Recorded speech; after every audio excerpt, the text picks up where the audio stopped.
இப்போ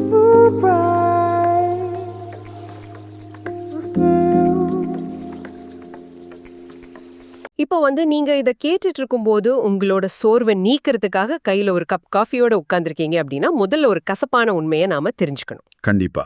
அந்த காஃபி உங்களுக்கு எந்த ஒரு புது எனர்ஜியும் குடுக்க போறது கிடையாது. ஆமா, அதுதான் உண்மை. நீங்க உங்க மூளையோட கண்களை சில ரசாயனங்களை வச்சு தற்காலிகமா கட்டி வச்சிருக்கீங்க. எப்படி சொல்றது? உங்க மூளைக்குள்ள அடினோசின் அப்படிங்கிற ஒரு கெமிக்கல் ஒரு சின்ன மணல் கடிகாரம் மாதிரி நீங்க முழிச்சிருக்க ஒவ்வொரு செகண்டும் சேர்ந்துக்கிட்டே இருக்கு. அது ரொம்ப சரியான ஒரு ஒப்பீடு. அந்த மணல் கடிகாரம் நிரம்பும்போது தான் நமக்கு சோர்வே வருது. கரெக்ட். இன்னைக்கு நம்ம பார்க்க போற இந்த ஆழமான அலசலோட நோக்கம் நீங்க 8 மணி நேரம் தூங்கணும் அப்படிங்கிற அந்த சாதாரண அட்வைஸ் கொடுக்கறது கிடையாது. அது உங்களுக்கே நல்லா தெரியும். ஆமா, அது எல்லாருக்குமே தெரிஞ்ச ஒரு விஷயம்தான். அதனால நீங்க கண்ணை மூடுனதுக்கு அப்புறம் உங்க மண்டையோட்டுக்குள்ள நடக்கிற அந்த நம்ப முடியாத இயந்திரவியல, அந்த ரகசியமான உலகத்தை நாம எடுத்திருக்கிற மூலாதாரங்கள் வழியா வெளிச்சத்துக்கு கொண்டு வர்றது தான் நம்ம நோக்கம். நாம பொதுவா தூக்கத்தை ஒரு பாஸ் பட்டன் மாதிரி தான் பார்க்கறோம். ஒரு மெஷினை ஆஃப் பண்ணிட்டு ரெஸ்ட் எடுக்கிற மாதிரி. ஆனா நம்ம கிட்ட இருக்கிற அறிவியல் தரவுகளை வச்சு பார்க்கும்போது தூக்கம் அப்படிங்கிறது ஒரு ஓய்வான நிலையே கிடையாது. ஓ, அப்ப அது என்னவா இருக்கும்? அது உச்சக்கட்ட சுறுசுறுப்போட இயங்குற ஒரு மாபெரும் உயிரியல் தொழிற்சாலை அப்படின்னு சொல்லலாம். நீங்க தூங்கும்போது உங்க மூளை தன்னைத்தானே நிஜமாவே கழுவி சுத்தம் பண்ணுது, தேவையற்ற ஃபைல்களை அழிக்குது. அது மட்டும் இல்லாம நாம கனவுல செய்யறத நிஜத்துல செஞ்சிடக்கூடாது அப்படிங்கிறதுக்காக நம்ம தசைகளுக்கான இணைப்பையே துண்டிக்குது அப்படின்னு நம்ம மூலாதாரங்கள்ல படிக்கும்போது எனக்கு ரொம்ப ஆச்சரியமா இருந்துச்சு. ஆமா, இதெல்லாமே ரொம்ப ரொம்ப நுட்பமான ஒரு ப்ராசஸ். சரி, இதை கொஞ்சம் விரிவாக அலசுவோம். பரிணாம வளர்ச்சியோட அடிப்படையில பார்த்தா இந்த தூக்கம் அப்படிங்கிற ஒட்டுமொத்த செயல்பாடே ஒரு பெரிய பிழை மாதிரி, அதாவது ஒரு கிளிச் மாதிரி எனக்கு தோணுது. ஒரு கிளிச் அப்படின்னு ஏன் சொல்றீங்க? இப்போ ஆதிகால மனிதர்களை கொஞ்சம் கற்பனை செஞ்சு பாருங்களேன். ஒரு காட்டுக்குள்ள கொடிய விலங்குகள் எல்லாம் வேட்டையாடிட்டு இருக்கிற ஒரு திறந்த வெளியில எந்த பாதுகாப்பும் இல்லாம தொடர்ந்து ஒரு 8 மணி நேரம் சுயநினைவை இழந்து தசைகள் முடங்கி போய் கிடக்கிறது அப்படிங்கிறது பரிணாம வளர்ச்சியில ஒரு தற்கொலைக்கு சமமான முட்டாள்தனம் இல்லையா? மேலோட்டமா பார்க்கும்போது அது ஒரு பலவீன மாதிரி தான் தோணும். ஆமா, ஆபத்தான சூழ்நிலையில இப்படி ஒரு பலவீனத்தை இயற்கையே அனுமதிச்சுது. ஏன்னா தூக்கம் அப்படிங்கிற ஒரு விஷயம் இல்லனா மனித இனம் எப்பவும் பட்டினியால அழிஞ்சிருக்கும் அப்படிங்கிறது தான் உண்மை. பட்டினியால அழிஞ்சிருக்குமா? தூக்கத்துக்கும் பட்டினிக்கு என்ன சம்பந்தம்?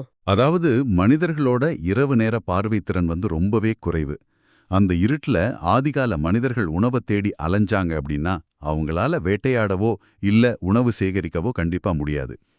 ஓ, இருட்டுல சும்மா அலைஞ்சு அவங்களோட எனர்ஜி தான் வீணாயிருக்கும் அப்படின்னு சொல்றீங்களா? எக்ஸாக்ட்லி. அவங்க உடம்புல இருக்கிற கேலோரிகளும் சக்தியும் தான் வீணாகி இருக்குமே தவிர எந்த பயனும் இருந்திருக்காது. புரியுது. இருட்டுல உணவு தேட முடியாத அந்த சூழ்நிலையில அதிகப்படியான ஆற்றல் விரயத்தை தடுக்கிறதுக்காக உடம்ப ஒரு கட்டாய காத்திருப்பு நிலைக்கு, அதாவது ஒரு ஸ்டாண்ட் பை மோடுக்கு இயற்கை கொண்டு போகுது. இது இயற்கை உருவாக்கின மிகச்சிறந்த தற்காப்பு தந்திரம்.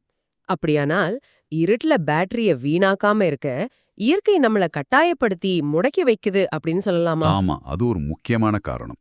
ஆனா இது வெறும் உடம்போட ஆற்றல சேமிக்கிற வேலை மட்டும்தானா? நம்ம மூலாதாரங்கள்ல மூளையோட நினைவாற்றல் பத்தி படிக்கும்போது எனக்கு கம்ப்யூட்டரோட ரேம் செயல்பாடு தான் ஞாபகத்துக்கு வந்துச்சு. ஓ, அந்த ரேம் ஒப்பீடு ரொம்ப சுவாரஸ்யமா இருக்கு. இப்போ பகல் முழுசும் நாம பல விஷயங்களை பாக்குறோம், பேசுறோம். கம்ப்யூட்டர்ல நிறைய டேபுகளை ஓபன் செஞ்சு வச்சா சிஸ்டம் ஹேங் ஆகுற மாதிரி மூளைக்கும் ஒரு ரீபூட் தேவைப்படுதா? தற்காலிக கேட்ச் ஃபைல்களை அழிக்கிற மாதிரி மூளை செயல்படுதா? நீங்க சொல்றது ஓரளவுக்கு உண்மைதான். ஆனா மூளை கேட்ச் ஃபைல்களை அழிக்கிறத விடவும் ஒரு படி மேல போய் ரொம்ப நுட்பமான ஒரு வேலையை செய்யுது. அப்படியா? அது என்ன வேலை? இத அறிவியல்ல சினாப்டிக் ப்ரூனிங் அப்படின்னு சொல்றாங்க. அதாவது பகல்ல நீங்க ஒவ்வொரு புது விஷயத்தை கத்துக்கும் போதும் உங்க மூளையில இருக்கிற நியூரான்களுக்கு நடுவுல புது இணைப்புகள் உருவாகுது. சரி, அந்த இணைப்புகளை மூளை அப்படியே வச்சுக்காதா? பகல் முழுசும் உருவாகிற இந்த எல்லா இணைப்புகளையும் மூளை அப்படியே வச்சுக்கிட்டா மூளையோட பௌதீக இடமே நரம்பிடும். அதுக்கு தேவையான ஆற்றலும் நம்ம உடம்புகிட்ட இருக்காது. ஓ, அப்போ இடம் பத்தாது அப்படின்னு சொல்றீங்க. ஆமா, அதனால தூக்கத்தின் போது மூளை ஒரு தோட்டக்காரன் மாதிரி செயல்படுது. பகல்ல நடந்த எந்தெந்த தகவல்கள் நமக்கு தேவையற்றது, உதாரணமா நேத்து மத்தியானம் என்ன சாப்பிட்டோம் அப்படிங்கறதெல்லாம் பகுப்பாய்வு செஞ்சு அந்த நியூரான் இணைப்புகளை வெட்டி எரிஞ்சிடுது. வாவ், தேவையானதை மட்டும் வச்சுக்கிட்டு தேவையில்லாததை கத்திரிச்சு விடுது. கரெக்ட். முக்கியமான நினைவுகளுக்கான இணைப்புகளை மட்டும் வலுப்படுத்துது. சுருக்கமா சொல்லணும்னா நீங்க தூங்கும்போது உங்க மூளையோட பௌதீக அமைப்பே மாற்றி அமைக்கப்படுது. மூளை தனக்கு தேவையானதை மட்டும் வச்சுக்கிட்டு தேவையற்ற இணைப்புகளை கத்திரிச்சு விடுது அப்படிங்கிறது ரொம்ப ஆச்சரியமான தகவல். ஆனா எனக்கு இங்க ஒரு கேள்வி வருது. கேளுங்க. உடம்புக்கும் மூளைக்கும் இவ்ளோ பெரிய மெயின்டெனன்ஸ் வேலைகளை டெய்லி செய்ய வேண்டியிருக்கு அப்படின்னா இதை எப்போ தொடங்கணும் அப்படின்னு மூளைக்கு எப்படி தெரியும்? அதாவது டைமிங் பத்தி கேக்குறீங்களா? ஆனாமா, உள்ள கடிகாரம் எதுவும் இல்லையே, இருட்டிடுச்சு அப்படிங்கறத மூளை எப்படி கரெக்டா புரிஞ்சுக்குது?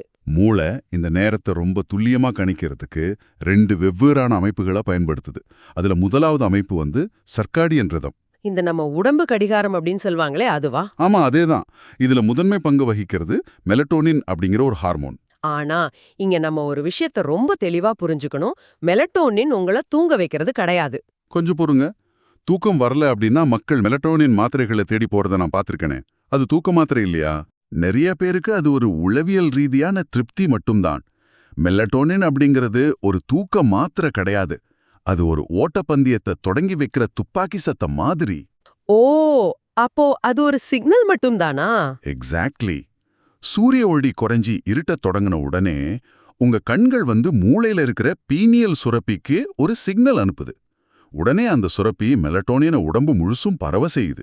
அப்போ அந்த ஹார்மோன் என்னதான் பண்ணுது?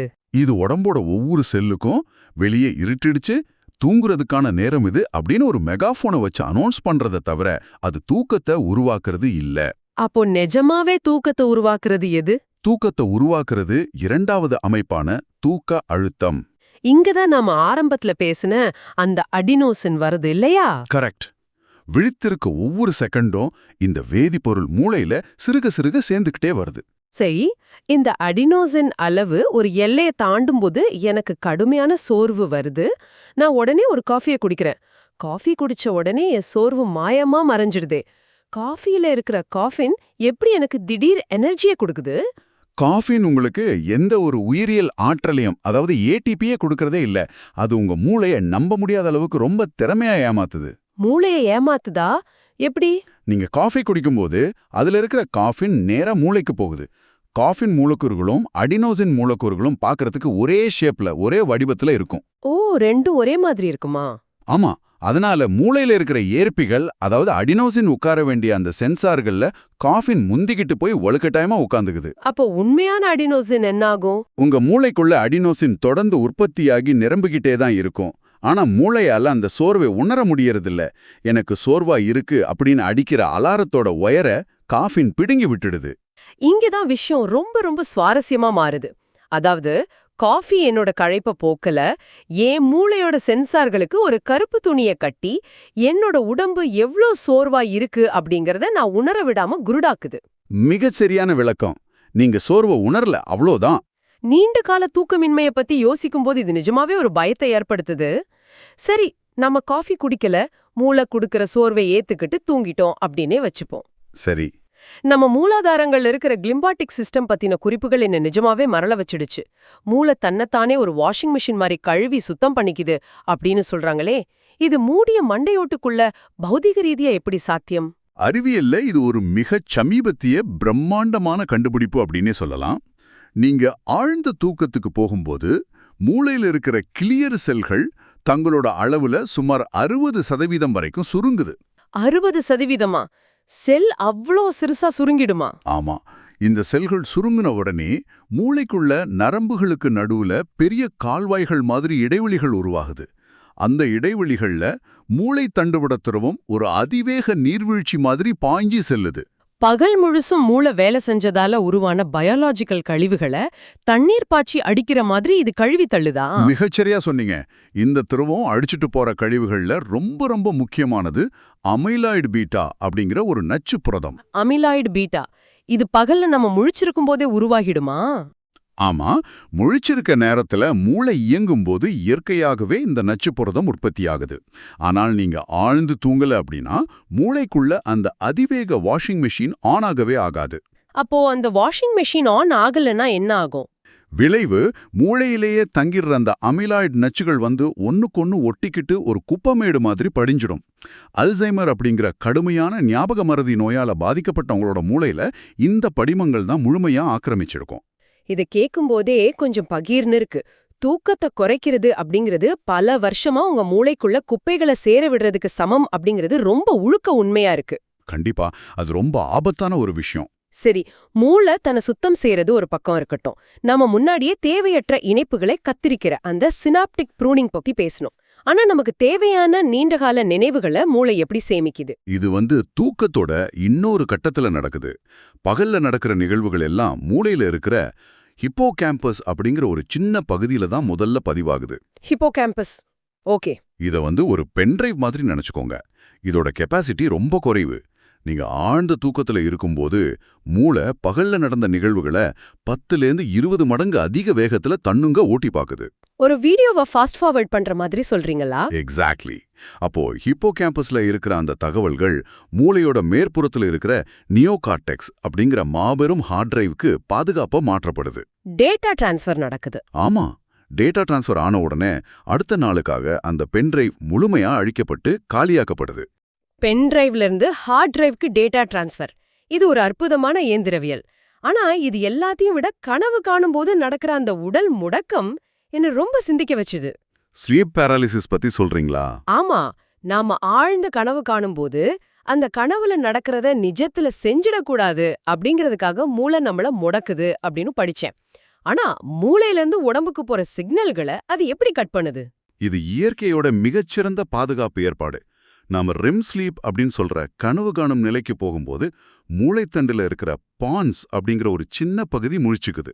பான்ஸ். ஓகே.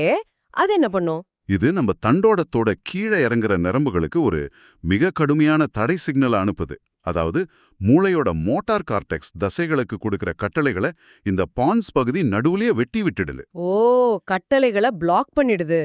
கரெக்ட். இதனால கண்கள் அப்புறம் சுவாச உறுப்புகளை தவிர உங்களோட ஒட்டுமொத்த உடம்பும் ரசாயன ரீதியா பக்கவாதம் வந்த மாதிரி முடக்கப்படுது. இப்போ புரியுது. இந்த சிஸ்டம் சரியா வேலை செய்யாத போதான், அதாவது கனவு காணும்போது மூளை தசைகளை முடக்க தவறிட்டா மக்கள் தூக்கத்துல எழுந்து நடக்குது. ஆமா, ஸ்லீப் வாக்கிங் அப்படிங்கிறது அதுதான். அல்லது மூளை முழிச்சுக்கிட்டு தசைகள் மேல இருக்கிற தடைய நீக்க லேட்டானா முழிச்சிருந்தும் உடம்ப அசைக்க முடியாத அந்த பயங்கரமான ஸ்லீப் பராலிசிஸ் ஏற்படுது இல்லையா? ஆமா, எல்லாமே அந்த பான்ஸ் பகுதியோட டைமிங் செட்டிங்ஸ் தான். முற்றிலும் நிதர்சனமான உண்மை. டைமிங் மிஸ் ஆனா எல்லாமே மாறிடும். நாம இதுவரைக்கும் இந்த விசித்திரமான உள் இயந்திர வேலை பத்தி ரொம்ப ஆழமா பேசணும். ஆனா இதையெல்லாம் நம்ம அன்றாட வாழ்க்கையில எப்படி பயன்படுத்துறது? பிராக்டிக்கலான விஷயங்கள் ரொம்ப முக்கியம்.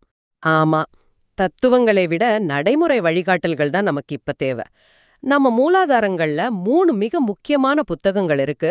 அதோட கதையை முழுசா சொல்றதை விட ஒவ்வொரு புத்தகத்துல இருந்தும் மிக ஆழமான நம்மள சிந்திக்க வைக்கிற ஒரு விஷயத்த மட்டும் இப்ப பிரித்தெடுப்போம். கண்டிப்பா பண்ணலாம். மேத்யூ வாக்கர் எழுதின வை வி ஸ்லீப் புத்தகத்துல இருந்து தொடங்குவோம். அவர் என்ன சொல்றாரு? மேத்யூ வாக்கரோட புத்தகம் தூக்கத்தை ஒரு தனிப்பட்ட விருப்பம் அப்படிங்கிற நிலையிலிருந்து மாற்றி அது ஒரு சமூக பொது சுகாதார பிரச்சனை அப்படிங்கறத ஆணித்தரமா நிறுவுது. ஓ, தனிப்பட்ட விஷயம் இல்லையா? இல்லவே இல்ல. இதுல அவர் முன்வைக்கிற டேலைட் சேவிங் டைம் பத்தின தரவு நம்மள நிஜமாவே அதிர வைக்கிற ஒண்ணு. டேலைட் சேவிங் டைம், இந்த மேலை நாடுகள்ல டைம் மாத்துவாங்களே அதானே? ஆமா, வசந்த காலத்துல கடிகாரத்தை 1 மணி நேரம் முன்னோக்கி வைப்பாங்க. இதனால கோடிக்கணக்கான மக்கள் தங்களோட இயல்பான தூக்கத்துல வெறும் 1 மணி நேரத்தை மட்டுமே இழக்கிறாங்க. சரி, 1 மணி நேரம் தூக்கம் குறையறதால என்ன ஆகிட போகுது? அங்கதான் விஷயமே இருக்கு. அந்த 1 மணி நேர தூக்க இழப்பு ஏற்படுற அந்த ஒரே நாள்ல உலகெங்கிலும் மாரடைப்பு ஏற்படுறதோட விகிதம் 24% சட்டென அதிகரிக்குது. என்னது? வெறும் ஒரே 1 மணி நேரம் தூக்க இழப்பு மாரடைப்பு ஆபாயத்தை 24% கூட்டுதா? ஆமா, அதுதான் ஷாக்கிங்கான உண்மை.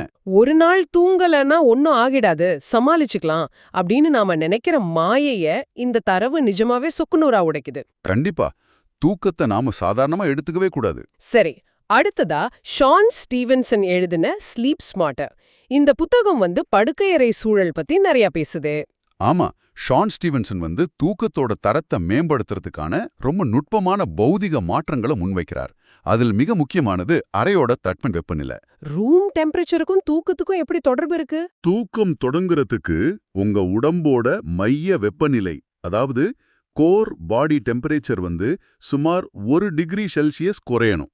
ஓ, உடம்பு கொஞ்சம் கூல் ஆகணும். கரெக்ட். அதனால உங்க படுக்கையறையோட வெப்பநிலைய சரியா 18.3 டிகிரி செல்சியஸ், அதாவது 65 டிகிரி ஃபாரன்ஹைட் அப்படிங்கிற அளவுல வச்சிருக்கும்போது மூளைக்கு தூக்கத்தை தொடங்குறதுக்கான சிக்னல் ரொம்ப வேகமா செல்லுது. இது நிஜமாவே ஹெல்ப் பண்ணுமா? கண்டிப்பா இது ஆழ்ந்த தூக்கத்தோட அளவை பல மடங்கு அதிகரிக்குது அப்படின்னு அவரோட ஆய்வுகள் சொல்லுது. உடம்பு குளிர்ந்தாதான் தூக்கம் ஆழமாகும் அப்படிங்கிறது ஒரு சிறந்த குறிப்பு. இறுதியா அரியானா ஹஃபிங்டன் எழுதின தி ஸ்லீப் ரெவல்யூஷன் இந்த புத்தகத்துல அவங்க உயிரியலை விட நம்ம கலாச்சார கோளாறுகளை பத்தி அதிகம் பேசுறாங்களே. ஆமா, இன்றைய கார்ப்பரேட் உலகத்துல நிலவர ஹசில் கல்ச்சர் அப்படின்னு சொல்ற ஒரு அபத்தமான கலாச்சாரத்தை இந்த புத்தகம் தோலுடிச்சு காட்டுது. ஹசில் கல்ச்சர் எப்பவும் வேலை செஞ்சுக்கிட்டே இருக்கணும்னு சொல்றது. அதேதான், ஒரு நாளைக்கு 4 மணி நேரம் தான் தூங்குறேன் அப்படின்னு சொல்லிக்கிறத ஒரு பெருமையான விஷயமா இந்த சமூகம் மாத்தி வச்சிருக்கு. ஆமா, நான் ரொம்ப பிஸி அப்படின்னு காட்டுறது ஒரு ஃபேஷன் ஆயிடுச்சு. ஆனா தூக்கமின்மை அப்படிங்கிறது மூளைக்கு மதுபோதையால ஏற்படுற பாதிப்புக்கு சமமானது அப்படிங்கறத ஹஃபிங்டன் நிரூபிக்கிறாங்க. வேலைக்கு குடிச்சிட்டு வந்து நான் குடிச்சிருக்கேன் அப்படின்னு யாராவது பெருமையா சொல்லுவாங்களா? கண்டிப்பா மாட்டாங்க. அது ரொம்ப தப்பு இல்லையா? ஆனா அதே அளவு அறிவாற்றல் மந்தத்தை ஏற்படுத்துற தூக்கமின்மையை மட்டும் நாம தியாகத்தோட சின்னமா பெருமையா பீத்திக்கிறோம். நிஜமாவே ஒரு நல்ல பாயிண்ட். ஒரு அடிப்படையான உயிரியல் தேவையை வெற்றிக்காக தியாகம் செய்யக்கூடிய ஒரு ஆடம்பர பொருளா நம்ம பாக்குறது எவ்வளவு பெரிய முட்டாள்தனம் அப்படிங்கிறது இது ரொம்ப தெளிவா காட்டுது. உண்மைதான். இதை நிறைவு செய்யறதுக்கு முன்னாடியா உங்களை சிந்திக்க வைக்கிற ஒரு முக்கியமான விஷயத்த நான் நினைவுபடுத்த விரும்புறேன். சொல்லுங்க. நாம ஆரம்பத்துல காஃபியை பத்தி பேசணும் இல்லையா? காஃபின் மூளையோட சென்சார்களை முடக்கி வைக்குது. ஆனா அதே நேரத்துல அடினோசின் தொடர்ந்து மூளையில நிரம்பிக்கிட்டே இருக்கு அப்படின்னு நம்ம பார்த்தோம். ஆமா, அந்த மணல் கடிகாரம் நிரம்பிக்கிட்டே இருக்கு அப்படின்னு சொன்னீங்க. இப்போ யோசிச்சு பாருங்க, அந்த காஃபியோட வீரியம் சில மணி நேரங்கள்ல குறைஞ்சதுக்கு அப்புறம் சென்சார்கள்ல இருந்து அந்த காஃபின் விலகும்போது என்ன நடக்கும்? ஓ, அது வரைக்கும் பின்னடியில காத்துக்கிட்டு இருந்த அந்த அடினோசின் மொத்தமும். சரியா பிடிச்சிங்க. அது வரைக்கும் தேங்கியிருந்த அடினோசின் மொத்தமும் ஒரு சுனாமி அலை மாதிரி வந்து மூளையோட சென்சார்களை ஒரே நேரத்துல தாக்கும். சுனாமி மாதிரி தாக்குமா? ஆமா, நீங்க இயல்பா உணர்ந்திருக்க வேண்டிய சோர்வை விட பல மடங்கு அதிகமான சமாளிக்க முடியாத சோர்வு, அதாவது காஃபின் கிராஷ் உங்களை பயங்கரமா தாக்கும். இது ரொம்ப ஆபத்தா இருக்கே. இயற்கை நம்மளை பாதுகாக்கிறதுக்காக உருவாக்கின அந்த சோர்வு அப்படிங்கிற அலாரத்தை நாம ரசாயனங்களை வச்சு ஏமாத்திக்கிட்டே இருந்தோம் அப்படின்னா அதுக்கான விலைய வட்டியும் முதலுமா மூளைக்கு நாம திரும்ப செலுத்தியே ஆகணும். அந்த அடினோசின் சுனாமி அலை இத கேட்டதுக்கு அப்புறம் இனிமேல் நான் மத்தியானம் குடிக்கிற ஒவ்வொரு காஃபியோட போதும் எனக்கே ஒரு குற்ற உணர்ச்சி வரப்போகுது அப்படிங்கிறது மட்டும் நிச்சயம். ஆமா, சில பழக்கங்களை நாம மாத்தியே தீரணும். கண்டிப்பா.